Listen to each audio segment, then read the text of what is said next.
আল আউয়াল পার্ক যেন উৎসবের রাত। আগেই নকআউট পর্ব নিশ্চিত করে ফেলেছে আল নাসর। তবুও নিজেদের ডেরায় আল ওয়াসলকে পেয়ে ভিন্ন রূপে হাজির হয় নাসর। গোল উৎসবের জন্য অবশ্য তাদের অপেক্ষা করতে হয়েছে ২৫ মিনিট পর্যন্ত। ম্যাচে প্রথম সাফল্য পান আলী আল হাসান, তাকে বলের যোগান দেন সিমাকান। ৪৪ মিনিটে পেনাল্টি থেকে ব্যবধান দ্বিগুণ করেন দলের প্রাণভোমরা ক্রিশ্চিয়ানো রোনালদো। শুরু থেকেই বল দখলে এগিয়ে ছিল আল নাসর। ৬৫% বল ছিল স্টেফানো পিউলির দলের দখলে।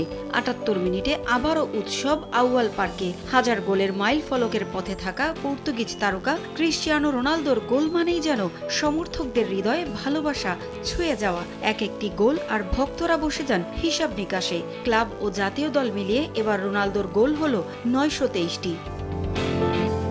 ঘুরে দাঁড়াবার চেষ্টা করেও নাসরের সঙ্গে পেরে ওঠেনি আল ওয়াসল। পুরো ম্যাচ জুড়েই একতরফা শাসন করেছে স্বাগতিকরা। ৮৮ মিনিটে উল্টো আরও এক গোল হজম করে বসে ওয়াসল। দলের হয়ে চতুর্থ গোল করেন মোহাম্মদ আল ফাতি, তাকে সহায়তা করেছেন ব্রোজোভিচ। শেষ পর্যন্ত ৪-০ গোলের বড় জয়ে মাঠ ছাড়ে আল নাসর। পারভিন আক্তার, সময় সংবাদ।